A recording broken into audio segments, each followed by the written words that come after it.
Ma dareemaysaa daal joogto ah? Ma aragtaa maqaarkaaga oo si dhaqso u gaboobaya? Ma la kulantaa dhalmo la'aan? Ama ma ku dhib qabtaa arrimaha dhanka dhalmada ama caafimaadka wadnaha? Sirta waxaa laga yaabaa inay ku jirto hal fitamiin. Maanta ayaanu ku sharaxi doonaa muuqaalkeenna sababta fitamiin E-ga uu u yahay mid ka mid ah fitamiinada jirkeenu u baahan yahay iyo sida si dabiici caafimaadka ugu bedeli karo. Laakiin waxaanu kula wadaagi doonaa taxadar ku saabsan isticmaalka, taasi oo sababi karta in si joogto ah haddii loo isticmaalo ama siyaabo khaldan loo isticmaali karo in cawaaqib xumo ay ka dhalan karto. Haddaba nala soco ilaa dhammaadka muuqaalkeenna si aad u ogaato sida ugu fiican ee qiyaasta saxda ah iyo xaqiiqada ku geedaaman fitamiin E-ga. Waa maxay fitamiin E? Muxuuse muhiim u yahay?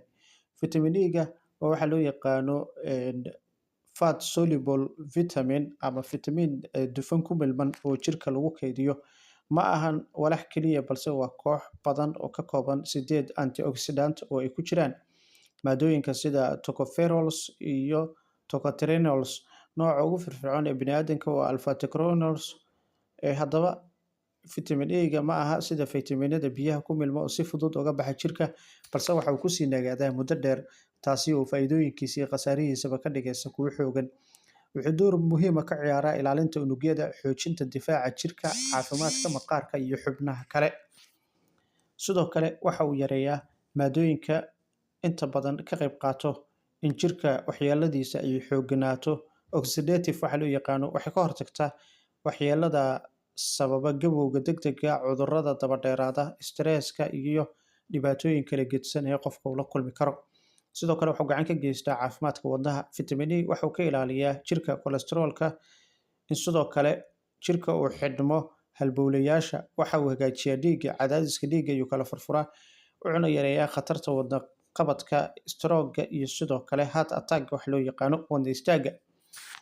Wuxuu ka caawiyaa cudurka beerka ee dufanka leh ama liver fatty wax loo yaqaano fatty liver. Beerka dufanka leh aan markaasi la xiriirin beerka dhibaatada keena waxa uu keenaa dhibaato joogto ah. Fitamiin E waxa uu yareeyaa cadaadiska unugyada beerka, wuxuu hagaajiyaa caafimaadka beerka. Sidoo kale waxa uu yareeyaa xanuunada caadada.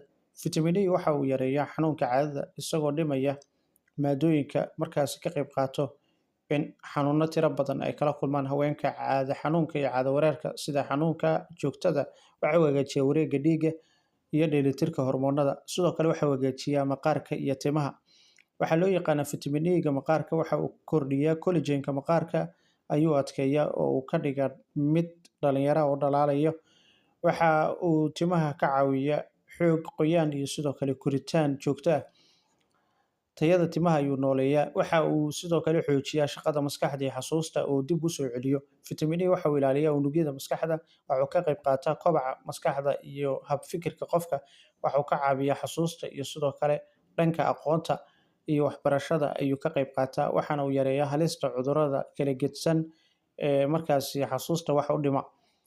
Sidoo kale wuxuu xoojiyaa lafaha kala goosyada iyo difaaca jirka. Waxa uu yareeyaa caabuqa, wuxuu ilaaliyaa lafaha iyo kala goosyada. Waxa uu xoojiyaa difaaca jirka si uu uga hortago caabuqyada. Sidoo kale waxa uu wax ka taraa caafimaadka sambabada. Fitamiin E-ga waxa uu yareeyaa waxyeelada wasakhda hawada, wuxuuna ka ilaaliyaa sambabada cudurrada sida neefta. Sidoo kale waxa uu taageeraa taranka baa leeyahay fitamiin E-ga. Waxaa sidoo kale loo yaqaano fitamiinka taranka. Ragga waxa uu u wanaajiyaa tayada shahwada, dumarkana waxa uu hagaajiyaa caafimaadka ugxaanta, tayada ugxaanta iyo wareegga caadada. Sidoo kale waa halka ugu wanaagsan ee qofka uu isticmaali karo. Sidoo kale dawooyinkan dhanka wejiga iyo sidoo kale aragga waxa loo yaqaano sunflower seedska, lowska, almondka, peanutka ama sidoo kale lowska, qudaarta sida spinachka, broccoli-ga iyo yaanyada iyo miraha iyo kiwi iyo cambe iyo avocado. Intaba waa laga helaa fitamiin E-ga. Halkaa ayaad ka heli kartaa mineralka ama macdanta fitamiin E-ga ku jirto. Haddaba qiyaasta waxaa ku habboon qofka in 200 ilaa 400 oo gram uu qaadan karo maalintii kadib cuntada. Kadib qadarta badan waxay sababi kartaa had iyo jeer la tasho dhakhtarka caafimaadka maqaarka. Sidoo kale ha bilaabin ka hor intaadan la tashan, waxaana waxyeelo ay kasoo gaari kartaa qofka. haddaba qofka ay tahay inay iska ilaaliyaan oo haweenka uurka leh, carruurta aan markaasi soconin ama caafimaad buuxa lahayn, iyo dadka isticmaala dawooyinka dhiig-karka ama kuwa dhiigga khafiifiya waa inay ka fogaadaan Vitamin A-ga maadaama uu kordhin karo khataraha dhanka dhiig-baxa. Vitamin A-ga waa fitamiin caadi ah, waa antioxidant awood badan oo u ilaaliya dhanka unugyada. Sidoo kale waxa uu ka qayb qaataa joojinta gabowga, waxa uu hagaajiyaa wadnaha iyo beerka caafimaadka, wuxuu xoojiyaa difaaca jirka, waxa uu taageeraa taranka, waxa uu qurxiyaa maqaarka, sidoo kale timaha. Laakiin si xad dhaaf haddii aad u isticmaasho ama xaddigii loogu talagalay, waxyeello ayaa ka dhalata. Sida ugu fiican waa inaad sidoo kale hesho cuntooyinka dabiiciga ah ee Vitamin E-ga laga helo si aad uga faa'iidaysato. Haddaba Vitamin A-ga waa fitamiin markaas yareeya finanka madowga wejiga, dark spot-ka, iyo midabka aan sinnayn. Waxa uu gacan ka geystaa soo saarista collagen-ka maqaarka, waxa uu si xoog leh u dhalaaliyaa wejiga, isagoo markaasi natiijo wanaagsan aad markaasi ku arki karto wejigaaga. Wuxuu ka hortagaa gabowga degdega ah. Isticmaalka dhanka qurxinta aalado badan oo kareennada iyo seeramada iyo maskiga dumarka wejiga inta badan ay marsadaan ayaa laga helaa goobaha kala duwan ee lagu gado alaabaha isqurxinta ee cosmetics-yada, waxaana ku jira Vitamin A. Sababtoo ah baahida iyo wacyiga dumarka oo ku saabsan faa'iidooyinkan ayaa sare u kacay. Waxaa sidoo kale lagu daraa lip balm oo inta badan faruuryaha la marsado, iyo saliidaha lagu qooyo bishimaha, sidoo kale saliidaha timaha oo kor u qaada isticmaalka joogtada ah ee timaha. Haddaba dumarkeena Soomaaliyeed ayaa muddooyinka ugu dambeeyay si aad ah u isticmaalaya, iyagoo daryeelaya maqaarkooda, aaladdan Vitamin A-ga oo ay si waafi ah u isticmaalayeen. Vitamin A-ga wuxuu leeyahay sifooyin xinjirowga lidka ku ah, kaasi oo kordhin kara halista dhiig-baxa, gaar ahaan dadka qaata dawooyinka dhiigga khafiifiya. Haddii aad ku jirto daaweynta xinjirowga lidka, waxaa lagula talinayaa in aad ka tashato ama la tashato daryeel caafimadeed qaadato, isla markaana dhakhtarkaaga la tashato. Shakhsiyaadka qaarkood ayaa laga yaabaa inay la kulmaan falcelin xasaasiyadeed oo ku saabsan Vitamin A-ga, gaar ahaan marka meel la mariyo. Calaamadaha waxaa ka mid noqon kara cuncun, casaan, iyo barar. Waxaa lagu talinayaa in la sameeyo baaritaanka allergy-ga ka hor inta aan la isticmaalin. Haddaba Vitamin A-ga waxa ay bixiyaan caafimaad badan oo tiro badan, kor ayuu u qaadaa caafimaadka maqaarka, timaha, si ay u taageeraan howlaha dhanka wadnaha iyo xididada. Si kastaba ha ahaatee, waxaa lagama maarmaan ah in si cadaalad loo isticmaalo oo aad ka fiirsato dhibaatooyinka iman kara.